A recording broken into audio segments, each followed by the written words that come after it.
For more than a century, we have been told a very specific story about fat. Saturated fat was the enemy, the villain hiding in butter, tallow, lard, and red meat. And in its place, we were told to embrace something else, something modern, something processed, something that came from seeds. Soybean oil, canola oil, sunflower oil, grapeseed oil, cottonseed oil. These became the heroes of the food pyramid. They were cheaper to produce, more profitable to sell. And they came with a promise that they would protect our hearts, lower our cholesterol, and save us from the dangers of animal fat. But there's a question that has been quietly nagging at the edges of this story for decades, a question most people have never stopped to ask. What if that promise was built on incomplete science? What if the very oils we were told to cook with, the oils in almost every packaged food on every grocery store shelf, are actually making us sick? Welcome back to Carnivore Found Me, researching how modern food changed us. Today's facts can be tomorrow's fallacies. And today we're going to look at one of the most controversial topics in modern nutrition, seed oils, what they actually are, how they became so dominant, what the research really says, and why so many people, including me, have started removing them from their lives entirely. But before we can understand why this debate even exists, we need to go back to the beginning, because the story of seed oils is not really a story about health. It is a story about industry, about profit, and about one of the most dramatic shifts in the human diet that almost nobody noticed happening. At the start of the 20th century, the average American consumed roughly 1.6 grams of seed oils per day. That is about a third of a teaspoon. Most seed oils simply did not exist in the food supply. People cooked with butter, with lard, with tallow, with olive oil in some regions, but seed oils were virtually unheard of. Cottonseed oil was originally developed not as food, but as a machine lubricant during the Industrial Revolution. It was an industrial waste product, something that factories needed to get rid of, and then clever marketers realized they could sell it as food. Enter Crisco. In 1911, Procter & Gamble introduced Crisco, the first commercially successful vegetable shortening made from partially hydrogenated cottonseed oil. They marketed it as a modern, cleaner, healthier alternative to animal fats, and it worked. Within decades, soybean oil production exploded. Between 1909 and 1999, per capita soybean oil consumption in the United States increased more than 1,000-fold. Let that sink in, 1,000-fold.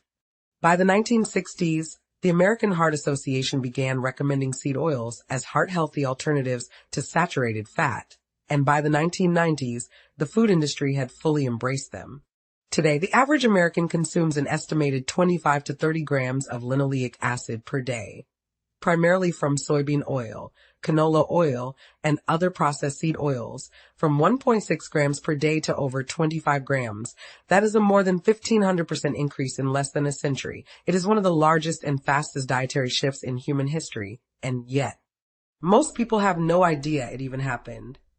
Now, if you have been following the online debates about nutrition, you have almost certainly heard the claims about seed oils, that they cause inflammation, that they oxidize in the body, that they damage your mitochondria, that they are responsible for the epidemic of chronic disease we are seeing today. And you have also heard the counterclaims that seed oils are heart healthy, that they lower cholesterol, that the concerns are overblown, driven by social media, influencers, not by science. So who is right? To understand this debate, we actually need to understand what seed oils are made of. Seed oils are rich in something called linoleic acid. Linoleic acid is an omega-6 polyunsaturated fatty acid. And here's the thing, linoleic acid is actually an essential fatty acid. Your body cannot make it. You have to get it from food. It plays important roles in skin health, in cell membrane structure, and in various signaling pathways throughout your body. So on one level, linoleic acid is not poison. It is necessary, but the dose makes the poison. For most of human evolution, our intake of linoleic acid was relatively low. We got it from whole foods like nuts, seeds, and animal products, but in modest amounts. The ratio of omega-6 to omega-3 fatty acids in traditional diets was somewhere between 1:1 and 4:1. Today, the Western diet has a ratio closer to 20:1. Some estimates go even higher. That massive imbalance, the sheer overwhelming dominance of omega-6 relative to omega-3, is at the heart of many of the concerns because while omega-6 fatty acids themselves are not necessarily inflammatory, their metabolites can be, and when the ratio gets severely out of balance, some researchers believe it can shift the body toward a more pro-inflammatory state. Let us look at what the research actually says. A 2017 meta-analysis of randomized controlled trials examined whether increasing linoleic acid intake affects inflammatory markers in the blood. The conclusion: increased dietary intake of linoleic acid does not have a significant effect on blood concentrations of inflammatory markers.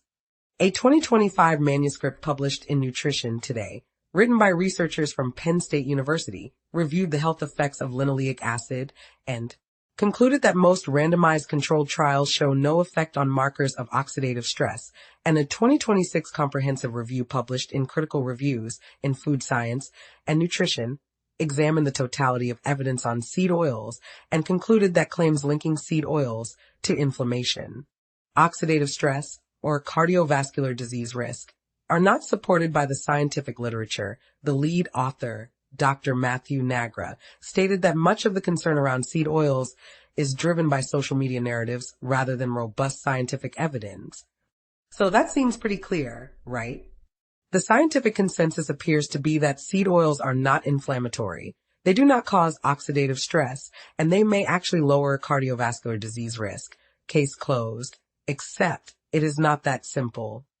Keep listening, because as we have learned on this channel, science is rarely as settled as it appears, and there are important nuances that the meta-analyses do not always capture. For one thing, most of the research on seed oils looks at the effects of linoleic acid in isolation or within the context of controlled diets that do not necessarily reflect how people actually eat in the real world.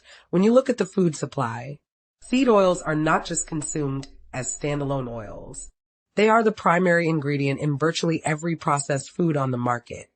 Chips, crackers, cookies, frozen meals, salad dressings, mayonnaise, fried foods of all kinds, and when you combine seed oils with sugar, refined carbohydrates, and other processed ingredients, you are not looking at the effect of linoleic acid alone. You are looking at the effect of an entire industrial food matrix.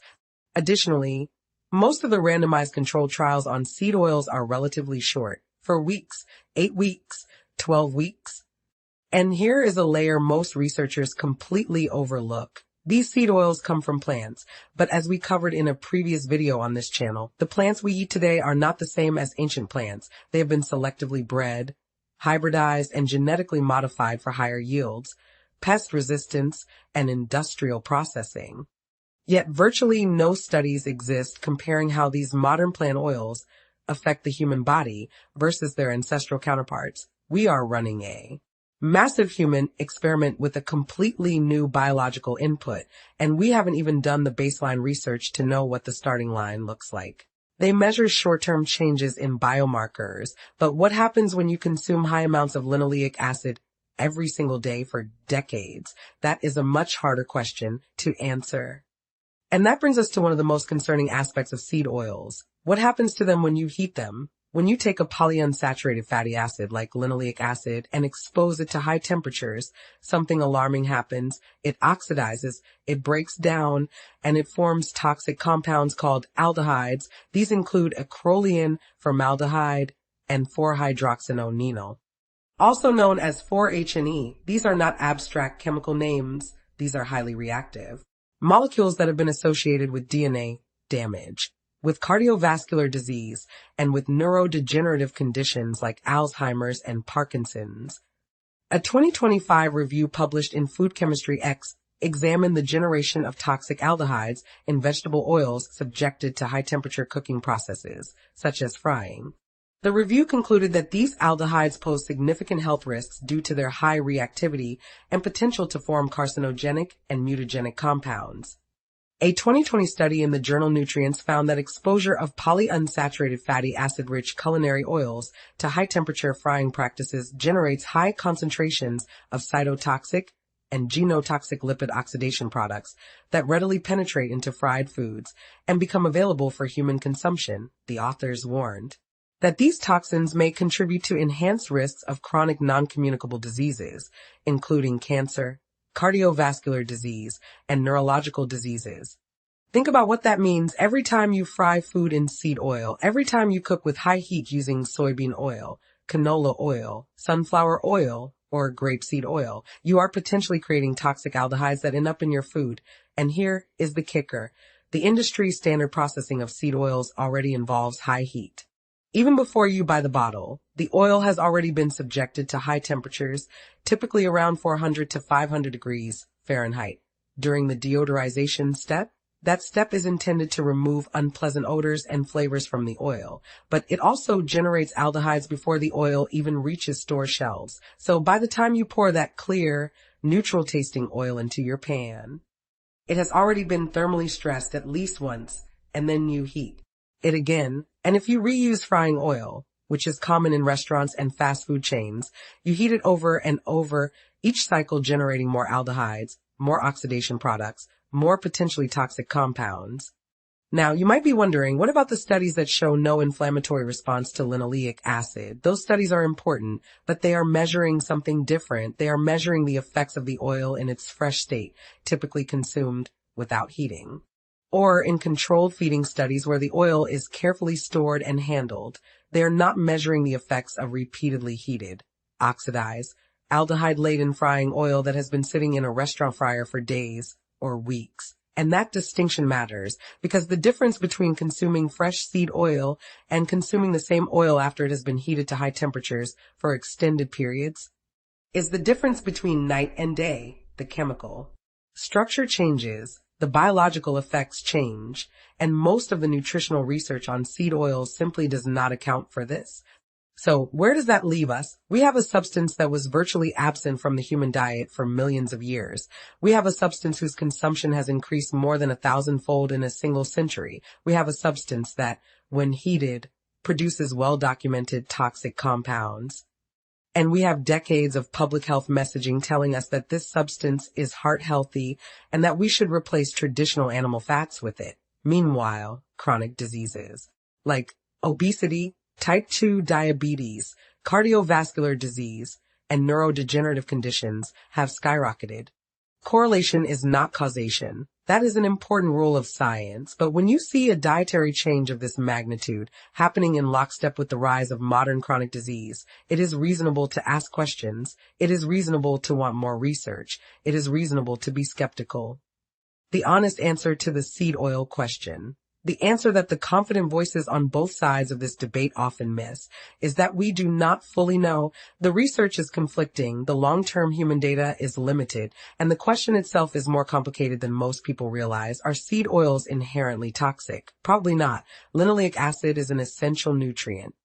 But is it wise to consume seed oils in the massive quantities that modern processed food supply demands? Is it wise to heat them repeatedly and consume the oxidation products? Is it wise to displace traditional nutrient-dense animal fats with highly processed industrial oils? Those are different questions. And the answers are less clear. Today's facts can be tomorrow's fallacies. And one of the most important things we can do as people who care about our health is to hold multiple possibilities in our minds at once. Maybe the critics are right. Maybe seed oils are a major driver of modern chronic disease. Maybe the defenders are right. Maybe seed oils are perfectly safe and the concerns are overblown, or maybe, and this is the most likely scenario, the truth is somewhere in the middle, maybe fresh. Properly handled seed oils consumed in moderation are not harmful, maybe repeatedly heated. Oxidized seed oils consumed in large quantities as part of a processed food diet are harmful. Maybe the real issue is not seed oils themselves, but what we have done to them and how much of them we are eating and what else we are eating alongside them. Be the CEO of your own health, because the food industry is not going to ask these questions for you.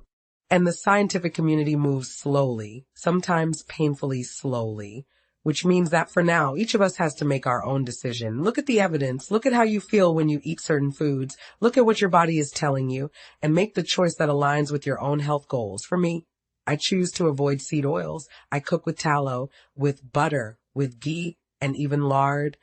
I minimize processed foods. I pay attention to ingredients. And I feel better for it. That is not a prescription for you. It is simply an observation. Good health leaves clues, and I am following the clues wherever they lead.